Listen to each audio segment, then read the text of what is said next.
Good morning সবাইকে। আজ হলো 18 আগস্ট মঙ্গলবার। আজকের সকালের বিশেষ বিশেষ খবরগুলি হলো: বহু বিবাহে লিপ্ত সরকারি কর্মচারীর বেতন কেটে পরিত্যাগী পত্নীকে 20%, বিভাগীয় তদন্ত মামলাও চলবে। সমাজ থেকে বহু বিবাহ নির্মূল করতে আগেই কঠোর আইন প্রণয়ন করেছে রাজ্য সরকার। অভিন্ন দেওয়ানি বিধি চালু করে সেই আইনকে আরও শক্তিশালী করা হয়েছে। কিন্তু একাংশ সরকারি কর্মচারীও লিপ্ত হচ্ছেন বহু বিবাহে। প্রথম পত্নীকে আইনগতভাবে বিচ্ছেদ না দিয়ে দ্বিতীয় বিয়ে করছেন। এই ধরনের বেশ কিছু ঘটনা সরকারের নজরে এসেছে। তাই বহু বিবাহে লিপ্ত কর্মচারীর বেতন কেটে পরিত্যাগ করা পত্নীকে দেওয়ার কড়া সিদ্ধান্ত নিয়েছে সরকার। এর আগে প্রণাম আইন চালু করে বৃদ্ধ মা বাবাকে অবহেলা করা সরকারি কর্মচারীদের বাগে আনতে সফল হয়েছে সরকার। যেসব সরকারি কর্মচারী নিজের মা বাবাকে দেখেন না, তাদের বেতনের একাংশ কেটে নিয়ে দেওয়া হয় বৃদ্ধ মা বাবাকে। সেই একই আদলে বহু বিবাহে লিপ্ত কর্মচারীদেরও শায়েস্তা করতে চাইছে সরকার। প্রথম স্ত্রীকে আইনগতভাবে বিচ্ছেদ না দিয়ে দ্বিতীয় বিয়ে করা কর্মচারীর বেতনের 20% পরিত্যাগ করা পত্নীর ব্যাংক অ্যাকাউন্টে পাঠানো হবে। একই সঙ্গে সংশ্লিষ্ট কর্মচারীর বিরুদ্ধে বিভাগীয় ব্যবস্থাও শুরু হবে। সোমবার এক সাংবাদিক বৈঠকে তা বিশদে ব্যাখ্যা করেন তিনি। বলেন, এমন বহু ঘটনা রয়েছে যেখানে প্রথম স্ত্রীকে আইনগতভাবে বিচ্ছেদ না দিয়ে দ্বিতীয় বিয়ে করা হয়। অনেক ক্ষেত্রে প্রথম স্ত্রীকে পরিত্যাগ করা হয়েছে। এই ধরনের অভিযোগ রয়েছে সরকারি কর্মচারীদের বিরুদ্ধেও। কিন্তু একজন সরকারি কর্মচারী প্রথম স্ত্রীকে বিচ্ছেদ না করেই পরিত্যাগ করলে তার চেয়ে গুরুতর অন্যায় আর হতে পারে না। তবে শুধুমাত্র অভিযোগ উঠলেই কোনো সরকারি কর্মচারীকে চাকরি থেকে সরিয়ে দেওয়া সম্ভব নয়। অভিযোগের তদন্ত, প্রমাণ যাচাই এবং বিভাগীয় তদন্তের প্রক্রিয়া চালাতে হবে। তবে সংশ্লিষ্ট কর্মচারীর বিরুদ্ধে বিভাগীয় তদন্তের প্রক্রিয়া চলাকালীন পরিত্যক্ত পত্নী যাতে আর্থিক অনিশ্চয়তার মধ্যে না পড়েন, সেই লক্ষ্যই বেতনের 20% কর্তন করে প্রথম পত্নীকে দেওয়ার সিদ্ধান্ত নেওয়া হয়েছে।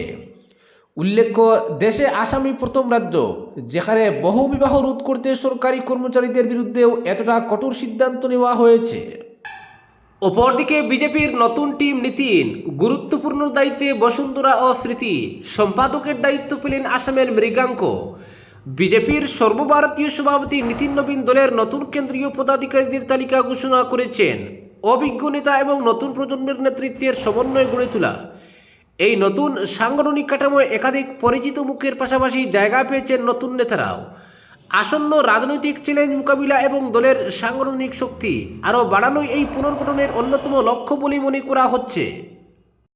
নতুন তালিকায় সবচেয়ে বড় চমক রাজস্থানের প্রাক্তন মুখ্যমন্ত্রী বসুন্ধরা রাজে সিন্ধিয়ার প্রত্যাবর্তন। তাকে বিজেপির সর্বভারতীয় সহসভাপতির গুরুত্বপূর্ণ দায়িত্ব দেওয়া হয়েছে। একই সঙ্গে প্রাক্তন কেন্দ্রীয় মন্ত্রী স্মৃতি ইরানিকেও বড় দায়িত্ব দেওয়া হয়েছে। 2024 সালের লোকসভা নির্বাচনে পরাজয়ের পর তার রাজনৈতিক সক্রিয়তা কিছুটা কমলেও এবার তাকে দলের সর্বভারতীয় সাধারণ সম্পাদক করা হয়েছে।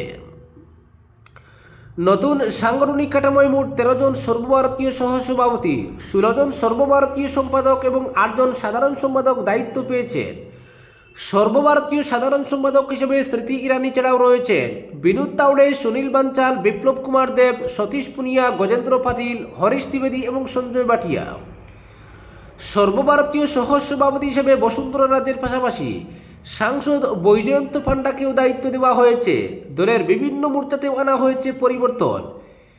হেমাং যোশীকে বিজেপি যুব মোর্চার নতুন সভাপতি এবং রূপকুমারী চৌধুরীকে মহিলা মোর্চার সভাপতি করা হয়েছে। দলের সাংগঠনিক সাধারণ সম্পাদক পদে BL সন্তোষ বহাল থাকছেন। পীযূষ গোয়েলকে কোষাধ্যক্ষ এবং অনিল বালুনিকে ফের মিডিয়া ইনচার্জের দায়িত্ব দেওয়া হয়েছে। একই সঙ্গে আইটি সেলের নেতৃত্বেও পরিবর্তন এসেছে। অমিত মালব্যকে সরিয়ে ছত্তিশগড়ের নেতা দীপক মাহেশকে এই দায়িত্ব দেওয়া হয়েছে। রাজ্য বিজেপির মুখপাত্র হিসেবে কাজ করার পাশাপাশি দীর্ঘদিন ধরে তিনি দলের আইটি সেলের কৌশল তদারক করে আসছেন। উত্তর পূর্বাঞ্চলের সমন্বয়কের দায়িত্ব দেওয়া হয়েছে ডক্টর সম্বিত পাত্রকে। সহ সমন্বয়ক হয়েছেন রাজীব বাবর। আসাম বিজেপির ক্ষেত্রেও এসেছে গুরুত্বপূর্ণ খবর। দলের নেতা মৃগাঙ্ক দেববর্মনকে সর্বভারতীয় সম্পাদকের দায়িত্ব দেওয়া হয়েছে। এর আগে আসাম বিজেপিতে একাধিক সাংগঠনিক দায়িত্ব সামলেছেন তিনি। বর্মন সহ মোট 16 জন নেতা সর্বভারতীয় সম্পাদক হিসেবে দায়িত্ব পেয়েছেন। বিজেপির শীর্ষ সাংগঠনিক কাঠামোয় 4 সদস্যের মার্গদর্শক মণ্ডলী রয়েছে। এতে প্রধানমন্ত্রী নরেন্দ্র মোদী ছাড়াও রয়েছেন প্রবীণ নেতা LK আডবাণী, মুরলী মনোহর যোশী এবং প্রতিরক্ষামন্ত্রী রাজনাথ সিং। এরপর রয়েছে 12 সদস্যের সংসদীয় বোর্ড, যার চেয়ারম্যান প্রধানমন্ত্রী নরেন্দ্র মোদী। এছাড়া কেন্দ্রীয় নির্বাচন কমিটিতেও রয়েছে গুরুত্বপূর্ণ সংযোজন। সংসদীয় বোর্ডের 12 সদস্যের পাশাপাশি মহারাষ্ট্রের মুখ্যমন্ত্রী দেবেন্দ্র ফডনবিস, কেন্দ্রীয় মন্ত্রী ভূপেন্দ্র যাদব এবং বিজেপি মহিলা মোর্চার প্রধান বানাতি শ্রীনিবাসনকে কমিটিতে অন্তর্ভুক্ত করা হয়েছে। সব মিলিয়ে নতুন টিম নীতিনে অভিজ্ঞতা, মহিলা নেতৃত্ব এবং নতুন প্রজন্মের প্রতিনিধিত্বের উপর বিশেষ গুরুত্ব দেওয়া হয়েছে। একই সঙ্গে সাংগঠনিক বিস্তার এবং নির্বাচনী কৌশল আরও শক্তিশালী করার লক্ষ্যেই এই রদবদল বলে বিজেপি সূত্রে জানা গেছে। অপরদিকে জনগণনায় প্রত্যেকে নিজের প্রকৃত মাতৃভাষা নির্ভয়ে ও নির্ভুলভাবে নথিভুক্ত করার আহ্বান। হাইকোর্ট বেঞ্চ বাস্তবায়ন কমিটি কাছাড় জেলা শাখার এক জরুরি সভা অনুষ্ঠিত হয়।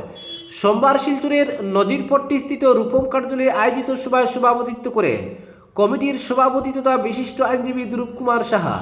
সভায় আসন্ন জনগণনা 2027কে কেন্দ্র করে সমগ্র আসামের জনগণের জন্য গুরুত্বপূর্ণ বিভিন্ন সময় নিয়ে বিস্তারিত আলোচনা ও মত বিনিময় করা হয়। বিশেষ করে জনগণনায় মাতৃভাষা এবং অন্যান্য জানা ভাষা সংক্রান্ত তথ্য সঠিক, নির্ভুল ও যথাযথভাবে নথিভুক্ত করার বিষয়টি সভায় বিশেষ গুরুত্ব সহকারে আলোচিত হয়। সভায় বলা হয়, জনগণনা শুধুমাত্র মানুষের সংখ্যা গণনার একটি প্রশাসনিক প্রক্রিয়া নয়, এর মাধ্যমে দেশের মানুষের সামাজিক, ভাষাগত ও অন্যান্য গুরুত্বপূর্ণ বৈশিষ্ট্য সম্পর্কে একটি সরকারি তথ্য ভাণ্ডার তৈরি হয়।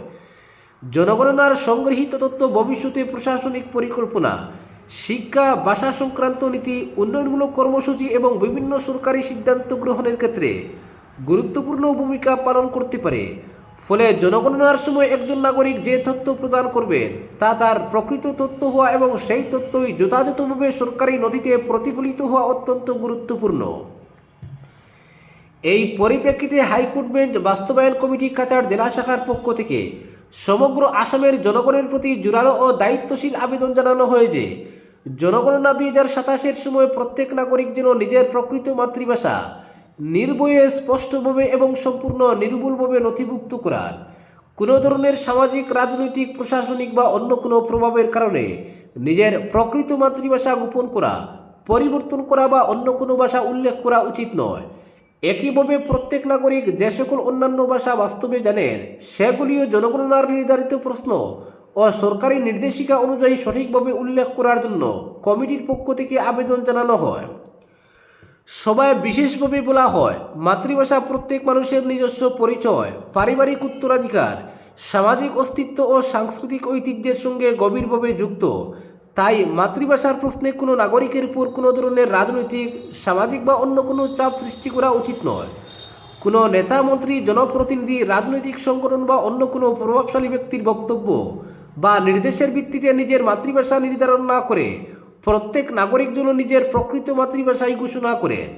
কমিটির পক্ষ থেকে স্পষ্টভাবে বলা হয় যে জনগণনার মতো একটি আইনসম্মত সরকারি প্রক্রিয়ায় কোনো ব্যক্তির প্রকৃত পরিচয় বা প্রকৃত তথ্যের পরিবর্তে অন্য কারো পছন্দ, নির্দেশ বা রাজনৈতিক অবস্থান স্থান পেতে পারে না। সভায় সমগ্র আসামের জনগণের প্রতি বিশেষ আবেদন জানিয়ে বলা হয় যে কোনো নেতা বা মন্ত্রীর নির্দেশে নিজের মাতৃভাষা পরিবর্তন বা ভিন্নভাবে নথিভুক্ত করা উচিত নয়।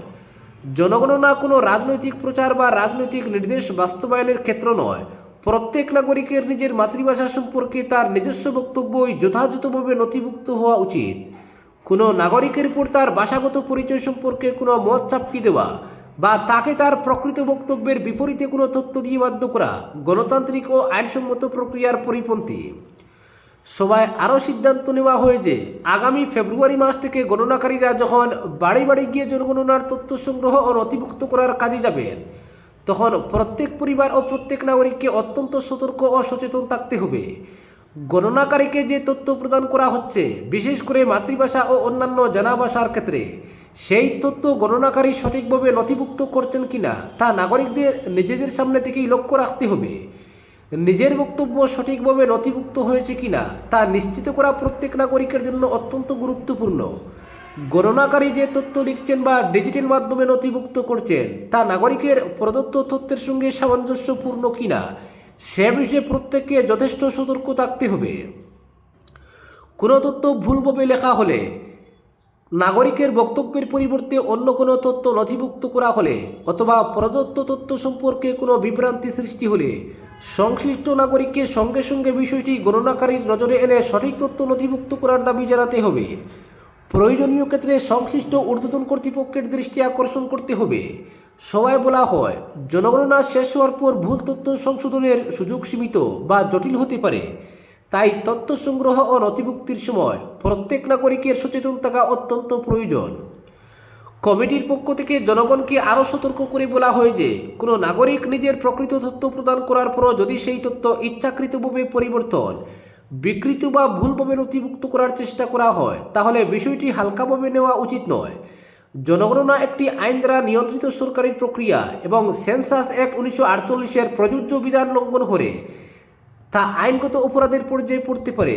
অতএব জনগণনা প্রক্রিয়া কোনো ধরনের বেআইনি হস্তক্ষেপ, ইচ্ছাকৃত তথ্য বিকৃতি বা আইন বিরুদ্ধ কার্যকলাপের ঘটনা ঘটলে সংশ্লিষ্ট নাগরিককে ভয় না পেয়ে যথাযথ আইনগত প্রতিকার গ্রহণের জন্য এগিয়ে আসার আহ্বান জানানো হয়। সভায় কমিটির পক্ষ থেকে স্পষ্টভাবে জানানো হয় যে আইন লঙ্ঘনের কোনো ঘটনা ঘটলে সাধারণ মানুষকে একা লড়তে হবে না। জনগণের আইনগত অধিকার রক্ষার ক্ষেত্রে হাইকোর্ট বেঞ্চ বাস্তবায়ন কমিটি প্রয়োজনীয় আইনি সহায়তা প্রদানের জন্য প্রস্তুত থাকবে। জনগণনার সময় কোনো নাগরিক যদি তার প্রকৃত তথ্য নথিভুক্ত করতে গিয়ে অন্যায় চাপ, বেআইনি বাধা, ইচ্ছাকৃত ভুল নথিভুক্তি, তথ্য বিকৃতি বা অন্য কোনো আইন বিরুদ্ধ পরিস্থিতির সম্মুখীন হন তাহলে তাকে নীরব না থেকে বিষয়টি কমিটির নজরে আনার জন্য আহ্বান জানানো হয়। প্রয়োজনীয় ক্ষেত্রে আইনসম্মত পদ্ধতিতে সংশ্লিষ্ট কর্তৃপক্ষের কাছে বিষয়টি উত্থাপন এবং যথাযথ আইনি প্রতিকার গ্রহণের উদ্যোগ নেওয়া হবে। সবাই একই সঙ্গে আসামের বিভিন্ন অরাজনৈতিক, সামাজিক, সাংস্কৃতিক, ভাষাভিত্তিক ও নাগরিক সংগঠনগুলির প্রতিও বিশেষ আহ্বান জানানো হয়। কমিটির পক্ষ থেকে বলা হয়, জনগণের আইনসম্মত অধিকার রক্ষার প্রশ্নে অরাজনৈতিক সংগঠনগুলির একটি গুরুত্বপূর্ণ সামাজিক দায়িত্ব রয়েছে। তাই কোনো রাজনৈতিক পক্ষের পক্ষে বা বিপক্ষে না গিয়ে সম্পূর্ণ নিরপেক্ষভাবে এবং নির্ভয়ে জনগণের পাশে দাঁড়িয়ে জনগণনা 2027 সম্পর্কে সাধারণ মানুষকে সচেতন করা, নিজের প্রকৃত তথ্য প্রদানে উৎসাহিত করা এবং কোনো অনিয়ম দেখা দিলে আইনসম্মতভাবে বিষয়টি যথাযথ কর্তৃপক্ষের কাছে তুলে ধরার জন্য আসামের বিভিন্ন অরাজনৈতিক সংগঠনকে এগিয়ে আসতে হবে। সবাই আরও দৃঢ়ভাবে সিদ্ধান্ত নেওয়া হয় যে সমগ্র আসামের জনগণের স্বার্থ, জনগণের ন্যায্য অধিকার এবং আইনসম্মত প্রক্রিয়ার সুরক্ষার প্রশ্নে হাইকোর্ট বেঞ্চ বাস্তবায়ন কমিটি কোনো ধরনের অন্যায়, অনিয়ম বা আইন লঙ্ঘনের ঘটনা নীরবে মেনে নেবে না। যেখানে আইন লঙ্ঘন হবে, যেখানে জনগণের প্রদত্ত প্রকৃত তথ্য ইচ্ছাকৃতভাবে বিকৃত করার চেষ্টা হবে অথবা যেখানে কোনো নাগরিককে তার নিজের প্রকৃত তথ্য প্রকাশের ক্ষেত্রে বেআইনিভাবে প্রভাবিত বা বাধাগ্রস্ত করা হবে, সেখানে হাইকোর্ট বেঞ্চ বাস্তবায়ন কমিটি গণতান্ত্রিক, সাংবিধানিক ও আইনানুগ পদ্ধতিতে দৃঢ়ভাবে রুখে দাঁড়াবে। জনগণের অধিকার রক্ষার প্রশ্নে কমিটি প্রয়োজনীয় সব ধরনের আইনসম্মত পদক্ষেপ গ্রহণ করতে পিছপা হবে না। আজকের বিশেষ সংবাদ এখানেই সমাপ্ত।